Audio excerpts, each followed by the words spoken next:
অফিসে যোগ দেওয়ার ৩ মাস হয়েছে আমার। কাজে চাপ আছে, তবে পরিবেশ খারাপ না। শুধু একজন মানুষকে সবাই একটু এড়িয়ে চলে, স্নেহা ম্যাম, কোম্পানির জেনারেল ম্যানেজার। ভুল করলে তিনি কখনো চিৎকার করেন না, শুধু শান্ত গলায় এমনভাবে ভুল ধরিয়ে দেন যে পরের বার একই ভুল করার সাহস থাকে না। সকালে অফিসে ঢুকতেই পিয়ন এসে বলল, তুর্য ভাই, ম্যাম ডাকছেন। আমি ফাইল হাতে নিয়ে কেবিনে ঢুকলাম। আসতে পারি? আসুন। আমি সামনে বসতেই তিনি বললেন, গতকালের ক্লায়েন্ট মিটিংয়ের নোটস কোথায়? প্রিন্ট করে এনেছি। তিনি কয়েক মিনিট ধরে পড়লেন, তারপর বললেন, কাজ ভালো হয়েছে, তবে শেষ অংশে আরও ডিটেলস যোগ করবেন। ঠিক আছে। আর একটা কথা, জি? আপনি মোটামুটি কাজ করলে হবে না, আমি চাই আপনি সেরাটা দিন।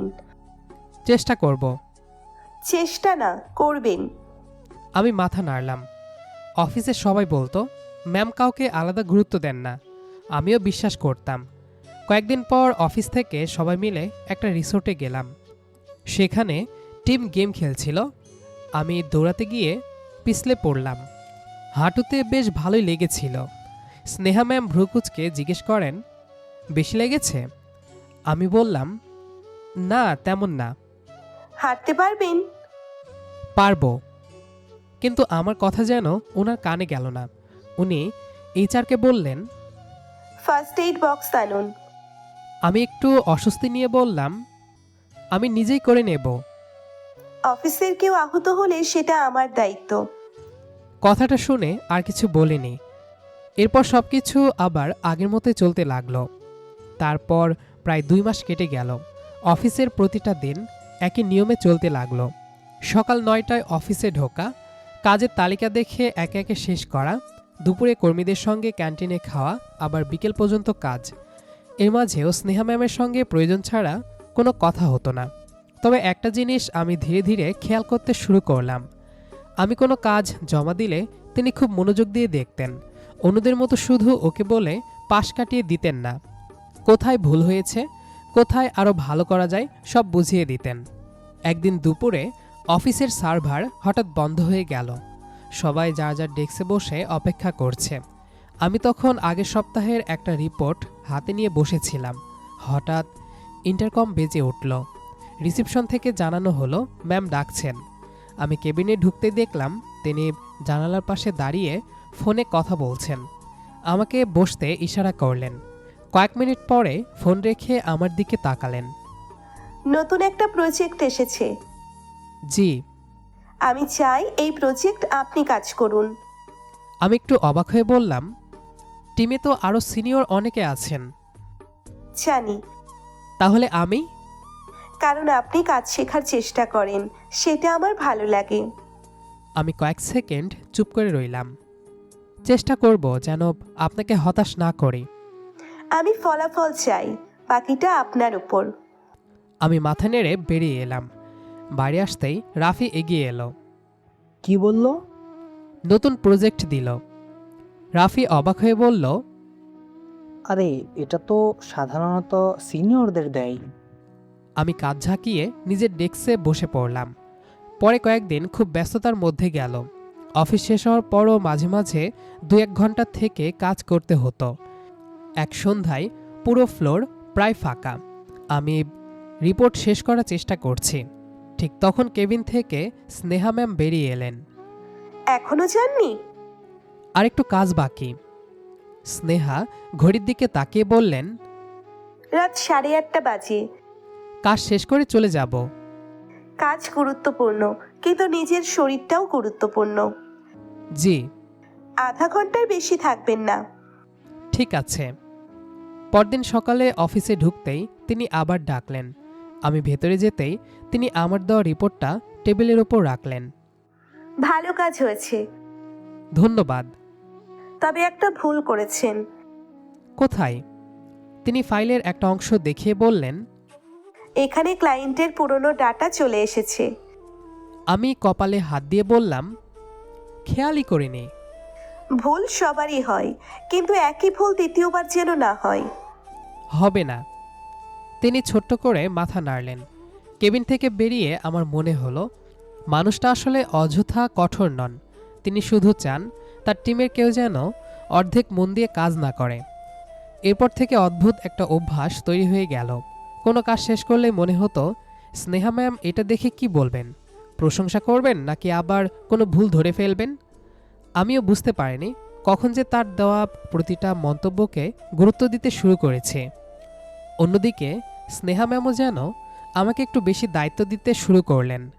নতুন ক্লায়েন্ট মিটিং, প্রেজেন্টেশন, গুরুত্বপূর্ণ রিপোর্ট এক এক করে সবই আমার হাতে আসতে লাগলো।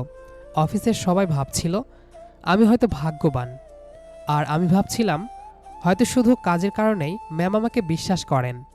তারপর আরও কয়েক সপ্তাহ কেটে গেল। অফিসে সব কিছু আগের মতোই চলছিল। স্নেহা ম্যাম আগের মতোই কাজ নিয়ে ব্যস্ত, আর আমিও নিজের দায়িত্ব পালন করে যাচ্ছিলাম। এর মাঝেই এক রাতে বাসায় ফিরতেই আম্মু এসে বললেন, শুক্রবার একটা জায়গায় যেতে হবে, সময় করে নিস। আমি জুতা খুলতে খুলতে বললাম, কোথায়? মেয়ে দেখতে। আমি একটু বিরক্ত হয়ে বললাম, এখনই এসবের কি দরকার? সব সময় সবকিছু নিজের সময় হয় না, একবার দেখে আয়, তারপর যা সিদ্ধান্ত নেয়ার নিবি। আমি আর তর্ক করলাম না। আচ্ছা। পরদিন আম্মু একটা খাম আমার হাতে দিতে গিয়েও আবার সরিয়ে নিলেন। আমি বললাম, কি? মেয়ের ছবি? দেখি। আম্মু মাথা নেড়ে বললেন, না, সামনাসামনি দেখলেই ভালো লাগবে, ছবিতে আগে থেকে দেখার দরকার নেই। আমি হেসে বললাম, ঠিক আছে, যেভাবে ভালো মনে হয়।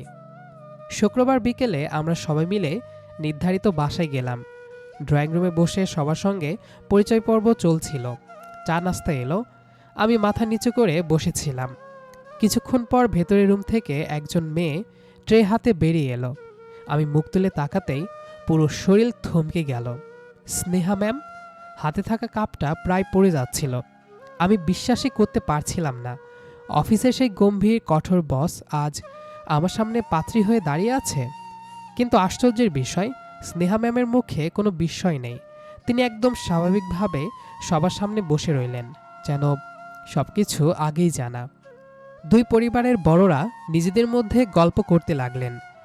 কিছুক্ষণ পর স্নেহার বাবা বললেন, ওরা চাইলে আলাদা করে একটু কথা বলতে পারে। সবাই রাজি হওয়ায় আমি আর স্নেহা বারান্দায় চলে এলাম। কয়েক সেকেন্ড কেউ কোনো কথা বললাম না। আমি প্রথমে নীরবতা ভাঙলাম। আপনি? স্নেহা হালকা হেসে বললেন, এত অবাক হচ্ছেন কেন? আপনি আগে থেকে জানতেন? হ্যাঁ, কিভাবে? বাসা থেকে যখন আপনার ছবি দেখিয়েছিল তখনই চিনে ফেলেছিলাম। তাহলে অফিসে কিছু বলেননি কেন? কারণ অফিসই, ব্যক্তিগত বিষয় নিয়ে সেখানে কথা বলতে চাইনি। আর অবাক তো সেই দিনই হয়েছিলাম যেদিন আপনার ছবি প্রথম দেখি। আমি হেসে ফেললাম। আমি তো ভেবেছিলাম আজ অন্য কাউকে দেখতে আসছি।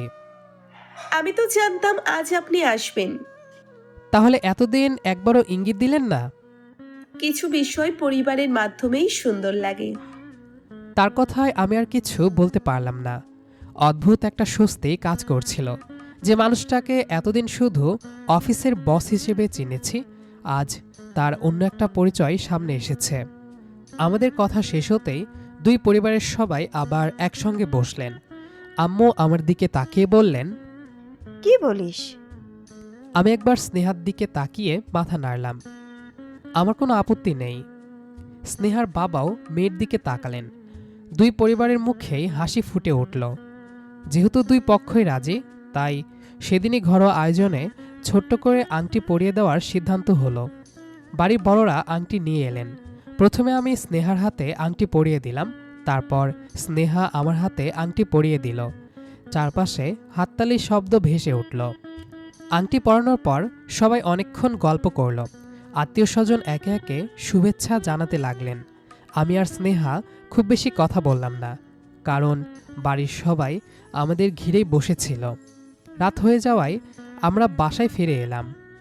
পরদিন অফিসে যাওয়ার সময় মনে হচ্ছিল আজকের দিনটা হয়তো একটু অস্বস্তিকর হবে। অফিসে ঢুকতেই সবকিছু আগের মতোই, সবাই নিজের কাজে ব্যস্ত। আমিও নিজের ডেস্কে বসে কম্পিউটার চালু করলাম। কিছুক্ষণ পর ইন্টারকম বেজে উঠল। আমি ফাইল হাতে নিয়ে কেবিনে ঢুকলাম। আসতে পারি? আসুন। তার মুখে আগের মতোই সেই গম্ভীর ভাব, যেন গতকাল কিছুই হয়নি। তিনি একটা ফাইল আমার দিকে এগিয়ে দিলেন। এগুলো আজকের মধ্যে শেষ করবেন। ঠিক আছে। আর ক্লায়েন্টের সঙ্গে বিকালের মিটিংয়ে আপনিও থাকবেন। জি। এর বেশি কোনো কথা হলো না। আমি কেবিন থেকে বেরিয়ে এলাম। রাফি পাশ থেকে বলল, কিরে, আবার নতুন কাজ? আমি হেসে বললাম, হ্যাঁ। আমাদের সম্পর্কে কথা অফিসে কেউ জানতো না, আমরাও কাউকে জানাতে চাইনি। সেদিন রাতে স্নেহার একটা মেসেজ এলো। কাল বিকেলে অফিস শেষ হওয়ার পর একটু সময় হবে? আমি কয়েক সেকেন্ড ফোনের দিকে তাকিয়ে রইলাম। হবে। তাহলে পাশের ক্যাফেতে দেখা করবেন। ঠিক আছে। পরদিন অফিস শেষ হওয়ার পর আমি ক্যাফেতে গিয়ে বসে রইলাম। কিছুক্ষণ পর স্নেহা এলো। আজ পরনে অফিসের পোশাক নেই, খুব সাধারণ একটা সালোয়ার কামিজ পরেছিলেন। আমি প্রথমবার তাকে অফিসের বাইরের মানুষ হিসেবে দেখলাম। এখন কিন্তু ম্যাম বলবেন না। আমি হেসে বললাম, অভ্যাস বদলাতে সময় লাগবে। কিছুক্ষণ চুপচাপ বসে রইলাম। তারপর স্নেহা বলল, আমরা তো বিয়ে করতে যাচ্ছি, কিন্তু একে অপরকে খুব একটা চিনি না। সেটাই। তাই ভাবলাম মাঝে মাঝে দেখা করা যেতে পারে, কথা বলবো, একে অপরকে বুঝবো। আমারও তাই মনে হয়। সেদিন আমরা প্রায় 2 ঘন্টা গল্প করলাম। অফিসের কোনো কথা নয়, শুধু নিজেদের কথা। কে কি পছন্দ করে, কি অপছন্দ করে, ছোটবেলার গল্প, পরিবারের গল্প। সেদিন বুঝেছিলাম স্নেহা খুব বেশি কথা বলে না, কিন্তু মন খুলে কথা বলতে শুরু করলে সময়ের খেয়াল থাকে না। এরপর প্রায় প্রতি সপ্তাহেই একদিন করে দেখা হতো। কখনো ক্যাফেতে, কখনো কোনো পার্কে, কখনো শুধু হাঁটতে হাঁটতে রাস্তার পাশের চায়ের দোকানে দাঁড়িয়ে চা খেতাম। একদিন চা খেতে খেতে আমি বললাম, অফিসে আপনাকে দেখে কখনো মনে হয়নি আপনি এত সহজ মানুষ। অফিসে যদি এমন থাকি তাহলে কেউ কাজ করবে? সেটাও ঠিক। আর বাসার মানুষ আর অফিসের মানুষ তো এক হয় না। আমি তার দিকে তাকিয়ে বললাম, এখন বুঝতে পারছি। স্নেহা মুচকি হেসে কাপের দিকে তাকালো। ধীরে ধীরে আমাদের কথার বিষয়ও বদলাতে লাগলো। আগে শুধু পরিচয় জানার জন্য কথা হতো, এখন কোনো কারণ ছাড়াই কথা বলতে ইচ্ছে করত। অফিসে কোনো নতুন ঘটনা ঘটলে মনে হতো সন্ধ্যায় স্নেহাকে বলবো, তারও একই অবস্থা। কোনো মজার ঘটনা ঘটলে আমাকে ফোন করে বলতো। তারপর ধীরে ধীরে দুজন আপনি থেকে তুমিতে এলাম। সম্পর্কটাও যেন আগের চেয়ে অনেক সহজ হয়ে গেল। তারপর থেকে দিনগুলো যেন খুব দ্রুত কেটে যেতে লাগলো। 2 বাড়িতেই বিয়ের প্রস্তুতি শুরু হয়ে গেল। একদিন স্নেহার পরিবারের সবাই আমাদের বাসায় এলেন, আবার আরেকদিন আমরা তাদের বাসায় গেলাম। বিয়ে ঠিক হলো। অতিথির তালিকা, মেনু, সাজসজ্জা সবকিছু নিয়েই বড়রা আলোচনা করছিলেন। আমাদেরও মাঝে মধ্যে সঙ্গে যেতে হতো। একদিন শপিং মলে গিয়ে স্নেহা বলল, এতক্ষণ ধরে একই শেরওয়ানি দেখছো কেন? কোনটা নেব বুঝতে পারছি না। স্নেহা একটা শেরওয়ানির দিকে তাকিয়ে ইশারা করে বলল, এটা পরলে তোমার ভালো লাগবে। আমি অবাক হয়ে বললাম, এত নিশ্চিত? হুম। তাহলে এটাই নিলাম। স্নেহা হেসে ফেলল। আরেকদিন আমি স্নেহার শাড়ি কেনার সময় সঙ্গে গেলাম। একের পর এক শাড়ি দেখছিল সে। আমি বললাম, লাল রংটাই তোমার ওপর বেশি মানাবে।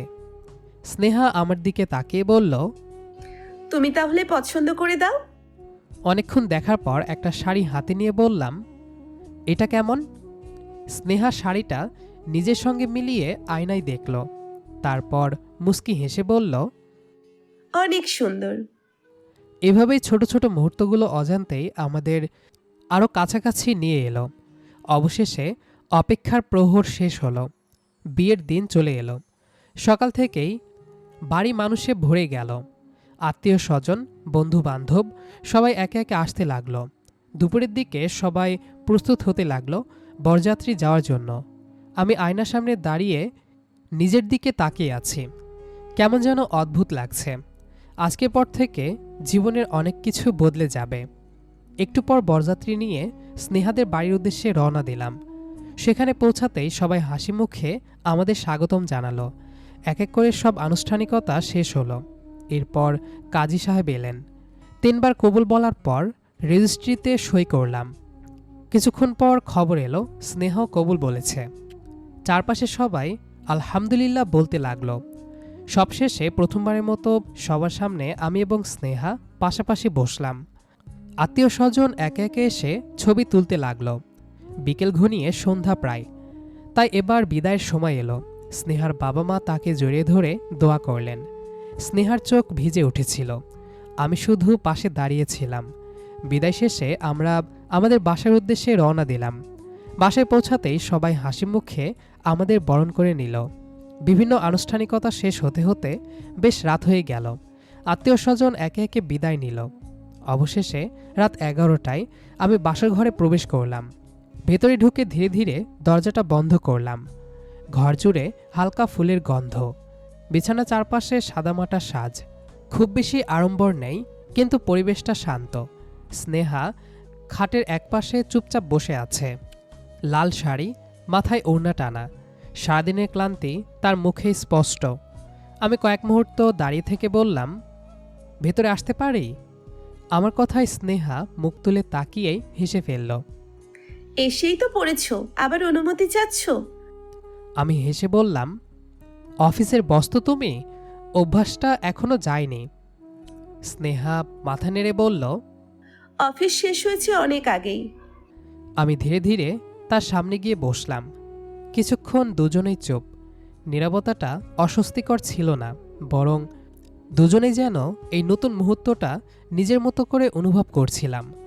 আমি টেবিল থেকে 1 গ্লাস পানি এগিয়ে দিলাম। সারাদিন কিছু খাওয়ার সময় পেয়েছিলে? স্নেহা গ্লাসটা হাতে নিয়ে বলল, ঠিক মতো না। বুঝেছিলাম। স্নেহা অবাক হয়ে তাকালো। কিভাবে? তোমাকে দেখে বোঝা যাচ্ছিল। সে আস্তে করে পানি খেলো, তারপর বলল, তুমিও তো সারাদিন দাঁড়িয়েছিলে। আবার নীরবতা। আমি ধীরে ধীরে বললাম, একটা কথা জিজ্ঞেস করব? করো। প্রথম দিন অফিসে আমাকে দেখে কি মনে হয়েছিল? স্নেহা একটু ভেবে বলল, মনে হয়েছিল ছেলেটা খুব শান্ত, সারাক্ষণ শুধু কাজ নিয়ে থাকে। আর এখন? স্নেহা আমার দিকে তাকিয়ে কয়েক সেকেন্ড চুপ করে থাকলো। এখন মনে হয় তোমার সঙ্গে কথা না বললে দিনটাই অসম্পূর্ণ লাগে। তার উত্তর শুনে অজান্তেই আমার মুখে হাসি ফুটে উঠল। আমি বললাম, আমারও একই অবস্থা। তাহলে আগে বলনি কেন? সাহস হয়নি। স্নেহা হেসে মাথা নাড়ল। আমি একটু এগিয়ে বসতেই সে নিচের দিকে তাকিয়ে রইল। আমি আস্তে করে বললাম, লজ্জা পাচ্ছ? একটু। অফিসে তো কখনো বোঝা যায়নি। অফিসে সবাইকে সামলাতে হয়। আর এখন? এখন শুধু তোমাকে। কথাটা শুনে দুজনেই হেসে ফেললাম। আমি আলতো করে তার দিকে হাত বাড়ালাম। কয়েক মুহূর্ত ইতস্তত করার পর স্নেহা নিজের হাতটা আমার হাতে রাখল। নার্ভাস? একটু। আমিও। স্নেহা অবাক হয়ে তাকালো। সত্যি? এতদিন যে মানুষটাকে শুধু বস হিসেবে দেখেছি, আজ সে আমার স্ত্রী। অদ্ভুত তো লাগবেই। স্নেহা হেসে ফেলল। তার হাসিটা আগের মতো সংযত নয়, অনেকটা স্বস্তির। আমি বললাম, একটা কথা দেবে? কি কথা? অফিসের রাগ যেন বাসায় না আসে। সে সঙ্গে সঙ্গে বলল, আর বাসার আদর যেন অফিসে না আসে। আমি হেসে বললাম, এইটার গ্যারান্টি দিতে পারছি না। স্নেহা চোখ ছোট করে আমার দিকে তাকিয়ে বলল, মানে কি?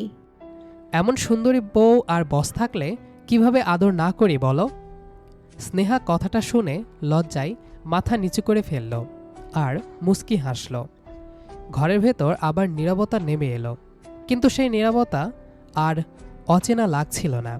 মনে হচ্ছিল এতদিনের আনুষ্ঠানিক দূরত্ব ধীরে ধীরে গলে যাচ্ছে। জানালার বাইরে রাত আরও গভীর হয়েছে। হালকা বাতাসে পর্দা দুলছে।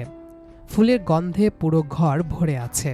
আমি ধীরে বললাম, আর সারাদিন সবাই আমাদের ঘিরে ছিল। এখন মনে হচ্ছে এই প্রথম সত্যি করে তোমার সঙ্গে কথা বলছি। আমারই তাই মনে হচ্ছে।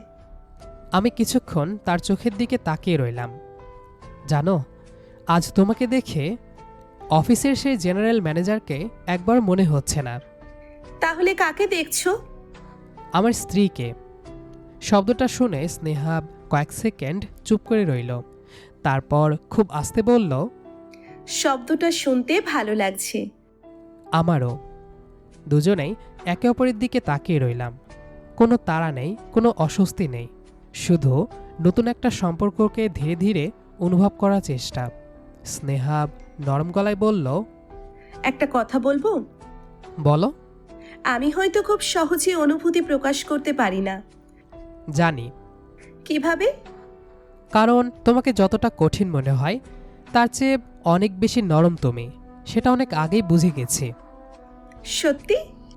হ্যাঁ, শুধু সবাই সেটা দেখতে পায় না। কথাটা শুনে সে ধীরে ধীরে একটু এগিয়ে এলো। আমাদের মাঝে দূরত্বটা যেন আর আগের মতো রইল না। আমি ধীরে ধীরে স্নেহার দিকে ঝুঁকতে লাগলাম। স্নেহা চোখ বন্ধ করে আছে। আমি ওর ঠোঁটে নিজের আঙ্গুল রাখলাম। স্নেহার ঠোঁট অনবরত কাঁপছে। আমি মুচকি হাসলাম। তারপর ধীরে প্রেমে ওর ঠোঁটে নিজের ঠোঁট বসালাম। স্নেহার সাথে সাথে কেঁপে উঠল আর আমাকে জড়িয়ে ধরল।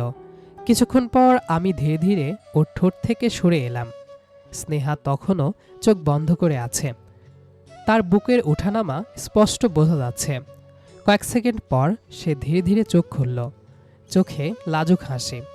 আমি মুচকি হেসে বললাম, এত লজ্জা পাচ্ছ? স্নেহা কিছু না বলে আস্তে করে আমার বুকে মুখ লুকিয়ে ফেলল। আমি আলতো করে ওকে জড়িয়ে ধরলাম, ওর মাথায় হাত বুলিয়ে দিতে লাগলাম। অফিসে যে মানুষটা সবাইকে এত সাহসের সঙ্গে সামলায়, সে এত লাজুক হতে পারে ভাবিনি। স্নেহা আমার বুক থেকেই মৃদু গলায় বলল, সবাই এরকম স্নেহাকে দেখে না, আর দেখবেও না একমাত্র তুমি ছাড়া। আমি হেসে ওর কপালে একটা নরম চুমু দিলাম। সে মুচকি হেসে আমার শার্টটা মুঠো করে ধরল। একটা কথা বলবো? বলো। আজ খুব শান্তি লাগছে। কেন? জানি না, শুধু মনে হচ্ছে ঠিক মানুষটার কাছেই এসেছি। কথাটা শুনে আমার বুকটা অদ্ভুত এক ভালো লাগায় ভরে গেল। আমি ওর গালটা আলতো করে ছুঁয়ে বললাম, আমিও ঠিক এই কথাটাই ভাবছিলাম। আমাদের চোখ আবার এক হয়ে গেল। কিছুক্ষণ কেউ কোনো কথা বললাম না, শুধু একে অপরকে দেখছিলাম। আমি ধীরে ধীরে ওর মুখের সামনে ঝুঁকে এসে আবারও ওর কপালে একটা দীর্ঘ চুমু রাখলাম। তারপর খুব আলতো করে ওর দুই গালে চুমু দিলাম। স্নেহা চোখ বন্ধ করেই হালকা হেসে ফেলল। তুমি থামবে না?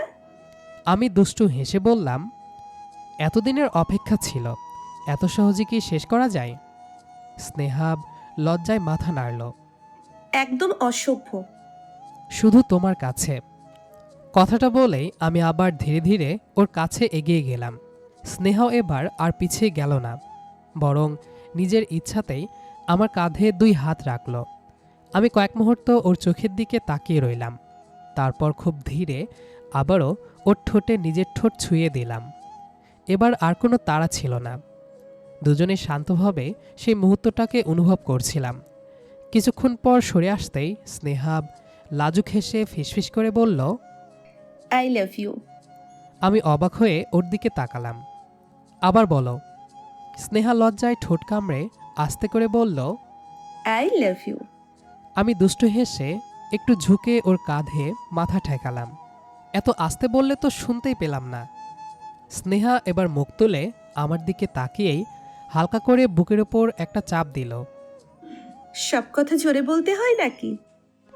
আমি মজা করে আবারও একটু এগিয়ে যেতেই সে লজ্জায় হালকা ধাক্কা দিয়ে বলল, একদম কাছে আসবে না। আমি হেসে বললাম, আচ্ছা আসবো না। এক সেকেন্ড চুপ থেকে আবার বললাম, কিন্তু দূরে গিয়েও তো থাকতে পারবো না। সে মুখ ফিরিয়ে হাসি চাপার চেষ্টা করল।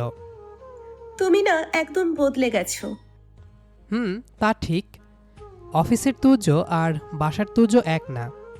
সেটা তো বুঝতেই পারছি। আমি ওর দিকে তাকিয়ে মুচকি হেসে বললাম, আর তুমি? আমি কি? অফিসে সবাই তোমাকে ভয় পায়, অথচ এখন দেখছি একটু খোঁচা দিলেই লজ্জায় লাল হয়ে যাও। স্নেহা সঙ্গে সঙ্গে আবার আলতো করে আমার বাহুতে চাপ দিয়ে বলল, আর একবার বললে কিন্তু সত্যিই রাগ করব। এই রাগটাই তো দেখতে ভালো লাগে। সেবার ভ্রুকুচকে তাকানোর ভান করল, কিন্তু কয়েক সেকেন্ডের মধ্যেই নিজেই হেসে ফেলল। জানো, আজকে প্রথমবার মনে হচ্ছে আমি সত্যিই নিজের মতো থাকতে পারছি। আমার কাছেও তুমি ঠিক এমনই থাকবে, কোনো অভিনয় নয়, কোনো আড়াল নয়। স্নেহা ধীরে ধীরে আমার হাতটা নিজের হাতে নিয়ে বলল, কথা দাও, যত ব্যস্ততায় আসুক আমরা যেন এমন করে গল্প করার সময় সব সময় বের করি। কথা দিলাম। সে শান্ত একটা হাসি দিল। ঘরের নীরবতা এবার আর অচেনা লাগছিল না। মনে হচ্ছিল দুজনের হাসি, খুনসুটি আর ছোট ছোট কথার মধ্য দিয়েই নতুন জীবনের প্রথম রাতটা ধীরে ধীরে আরও আপন হয়ে উঠছে। আর এভাবেই অফিসের গম্ভীর জেনারেল ম্যানেজার স্নেহা ধীরে ধীরে আমার জীবনের আদুরে বউ হয়ে উঠল। তো গল্পটা আপনাদের কাছে কেমন লাগলো তা অবশ্যই কমেন্ট করে জানাবেন। ভালো লাগলে ভিডিওটিতে একটি লাইক দিন এবং বন্ধুদের সাথে শেয়ার করতে ভুলবেন না। এরকম আরও মিষ্টি ও রোমান্টিক গল্প শুনতে চ্যানেলটি এখনই সাবস্ক্রাইব করে রাখুন। আজ এখানেই বিদায় নিচ্ছি। সবাই ভালো থাকবেন, সুস্থ থাকবেন। ধন্যবাদ।